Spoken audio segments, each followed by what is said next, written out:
My supreme namaskarams to each one of you, especially the learned Sir Padmanabh Rao Garu and her daughter, his daughter, and other distinguished guests, and also my friend Mr. Sridhar, who is also colleague of me and Honorable High Court advocate and pioneer in public interest litigation. Today is a memorable day in the life of one and all, especially to Telugu speaking people, for the simple reason that successfully we could get an appointment of the Honorable Chief Justice of India without any hassles. I have made several videos expressing serious and important doubts and views about what will be going to happen. Finally, I said that we will have a Chief Justice from Andhra Pradesh, and who is very much interested in Telugu language. We are proud of that, and on this great occasion, I am fortunate enough to speak about the Constitution, especially, which is the language of the people. Everyone says every day about his fundamental rights in one way or other way. I hope under the under the guidance of our Honorable Chief Justice of India, 48th Chief Justice of India, there will be remarkable changes, latent and patent, especially in this COVID-19 scenario, in order to achieve the goals of Constitution. We are aware that in the last week episode or lecture, we have had an opportunity to look into the various aspects of framing of the Constitution and the origin of the Constitution and the history of the Constitution stretching to over 40 years before its enactment. And in fact, at the end of the class, during the last 5 minutes, I was able to express to you about the origin of the Constitution right from 1773, when British started its ruling of India through East India Company. So with this background, we are aware of the fact that the freedom fighters of our India fought for several rights which they were not having, especially having the idea of princely states ruling different parts of this country, about 598 princes or princely states. So while framing the Constitution, what were the difficulties and how the Constitution is framed, all that we discussed in the last class. Today, I will just in 1 or 2 minutes tell about the framework of the Constitution, just to have a capsule of remembrance of what are the provisions that are made in our Constitution. We are having the preamble of the Constitution, which says that we want to achieve the justice, liberty, equality, fraternity, and many more things. And this Constitution is made by us, and it is given by the people of India to India. And we discussed in the last class about the importance of the fundamental rights and also directive principles of state policy, and what is the legal relation between both of them and all that. Today, I am aware that I have to speak directly about the important cases and how they are decided and what are the latest rulings and many other important things. So I am dividing this class like three parts. One part is from Article 14 to Article 18. The second part is Article 19 only. Third part is Article 21 and 32. So I am taking the first part, that is Article 21 and 32 at first, and the cases relating to it, and thereafter we will take up the Article 19 and then Article 14. Each part I will take 10 minutes. After 30 minutes is over, let us have an interaction of learning from each other. This is what I planned for this class. And if necessary, I may take 5 or 6 minutes if you require to require some answers to be given by me for some of the important questions or queries that will be raised by you. Let us now see what is this Article 21 and Article 32.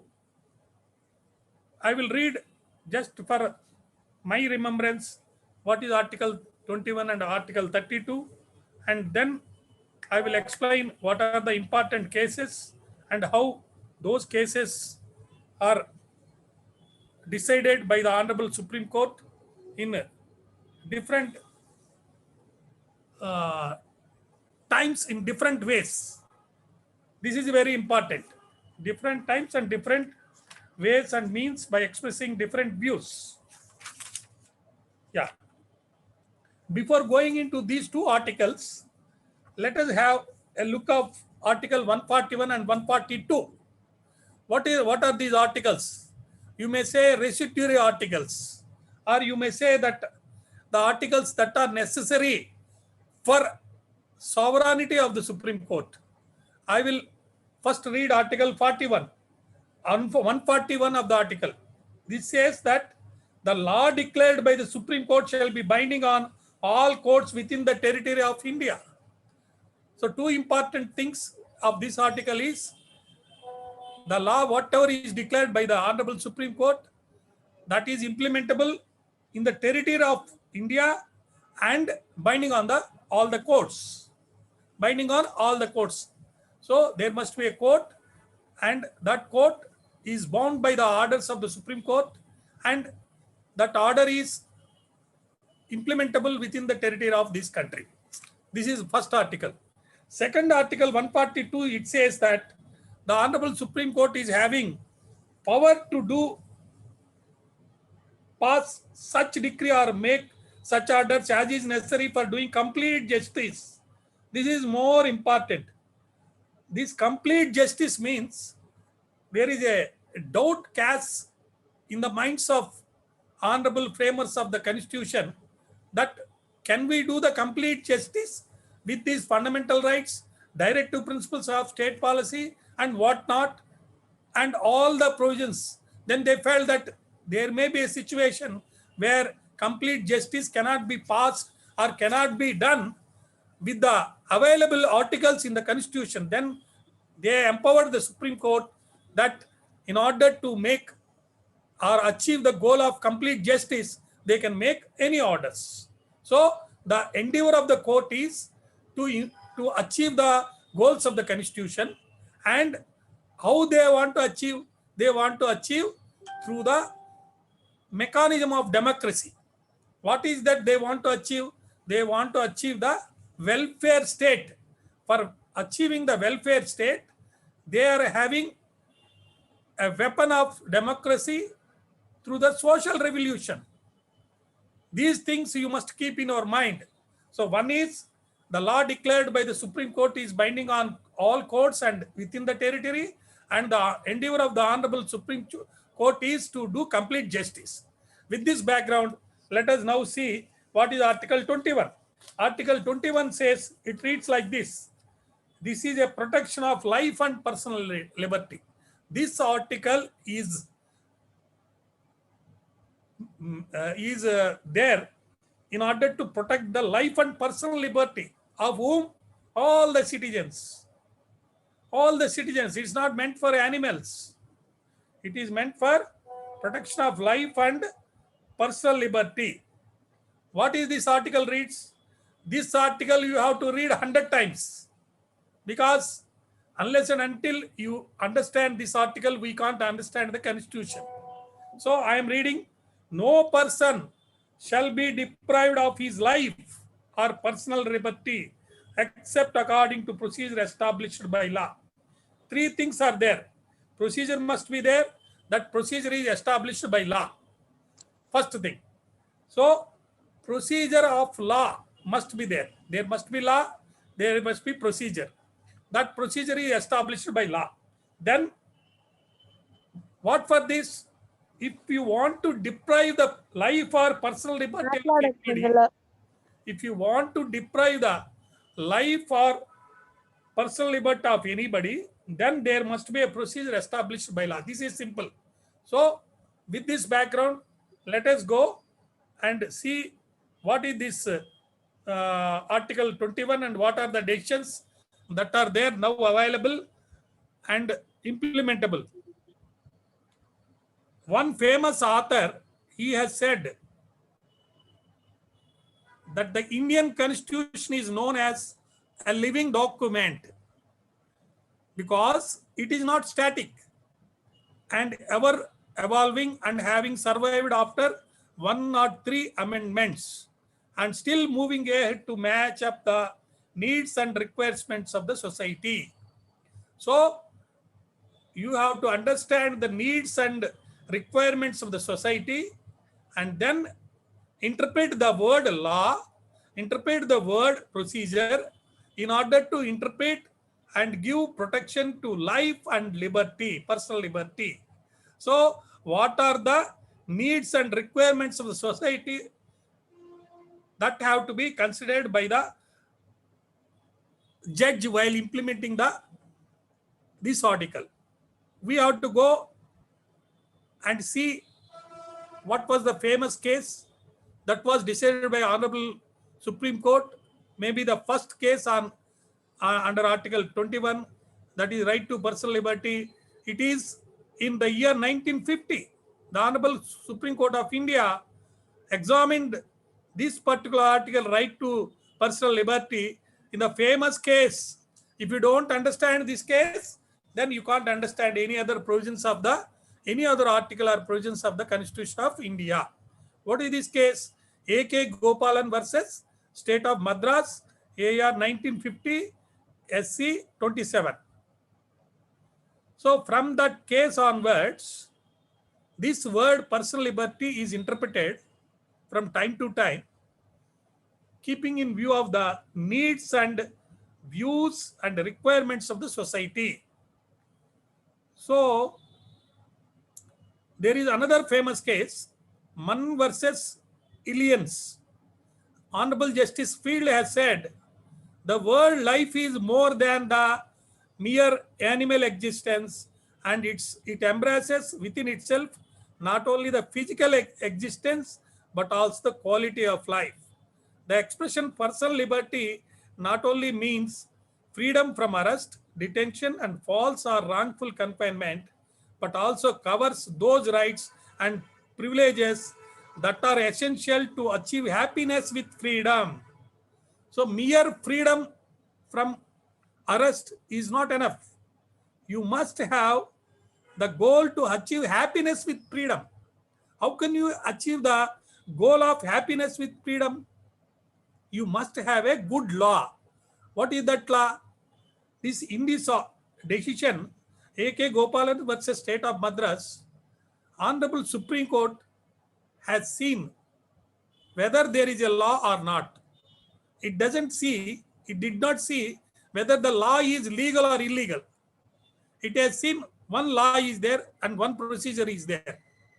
And then said that law is correct, law is there, established procedure by law is there, so the arrest is legal.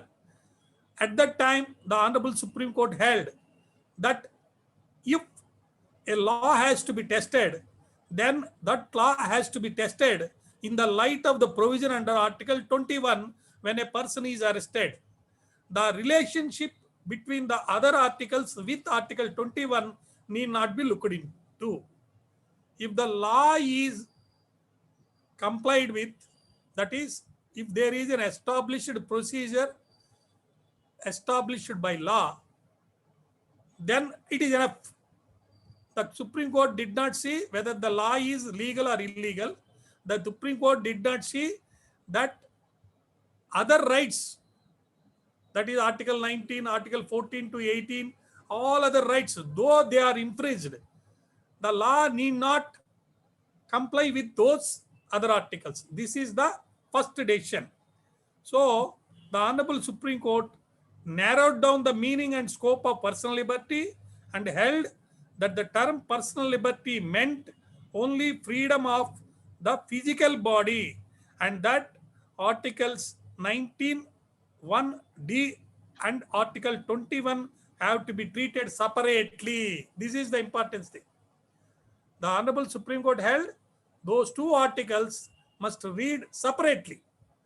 When a person is arrested, we have to see only whether there is a procedure established by law or not. We don't require to see whether his freedom of speech and expression is violated or not. So the court, by looking into the law that was there and felt that there is a procedure established by law and the arrest is held as legal. Then from there onwards, not agreeing with the ratio in A.K. Gopalan case, the Honorable Supreme Court has expanded and widened the meaning and expression of personal liberty. The first and famous case is Karak Singh versus State of UP. Karak Singh versus State of UP, AR 1963, SC, page 1 to 9. So in this famous case, the Honorable Supreme Court held, by considering the regulations that are made by UP police as violative of Article 21 and Article 19(1)D of the Constitution, and held that domiciliary visits by the police every night to check and monitor the doings of Karak Singh were violative of the right to personal liberty and the right to freedom movement, as personal liberty meant much more than the mere existence, mere animal existence. So this is the first case where the Honorable Supreme Court has considered, when a person is arrested, about whether other articles are complied with. Other Article 19(1)D of the Constitution is violated or not, while considering the regulations of the UP police regarding checking of the movements of this Karak Singh. So then R.C. Cooper versus Union of India, AR 1970, SC 564. In this case, the Honorable Supreme Court overruled the ratio laid down in A.K. Gopalan case and rejected the mutual exclusive theory. So what is the theory? Mutual exclusive means that if Article 21 is complied with, it's enough. That was the decision in A.K. Gopalan case. In the next case, it is held that both the articles have to be complied with. If Article 21 is not violated, then if Article 19 is violated, then also that particular law is illegal. This is what the Honorable Supreme Court held. The court in this R.C. Cooper case gave preference to the effect test over the object test. What do you mean by this? Giving preference to the effect test over object test. In case effect of any act violates the fundamental rights of citizens, it shall be violative of the Constitution and liable to be struck down. So court held that what is the effect test over the object test? Suppose you want to arrest a person, and what is the object? To prevent that person from doing an offense. This is the object. What are the effects due to that arrest? Also, the Honorable Supreme Court looked into it. Not merely physical body, preventing a physical body to move and keeping in the jail. The Honorable Supreme Court held that what are the effects due to that arrest will happen. By considering that, the court held that the term property in itself constitutes the rights, liabilities, etc. that accrue to the property. The power to acquire property was held to be an independent power of Parliament, and it required no separate legislation list 2 or list 3. The Supreme Court ruled that the states can always create a partial and absolute monopoly. While considering regarding the liabilities, rights in relation to properties, the Honorable Supreme Court in this case held, that is Banking Companies Acquisition and Transfer of Undertaking Act, the Honorable Supreme Court held that what is the object you want to achieve, that itself is not criteria to be seen. What effects will be there due to passing of a particular law while achieving that object also has to be seen.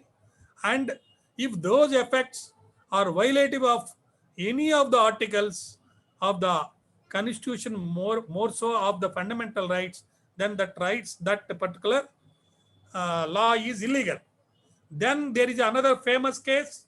This is the case where each one of us have to read number of times. That is Maneka Gandhi versus Union of India. That is AR 1978, Supreme Court 597.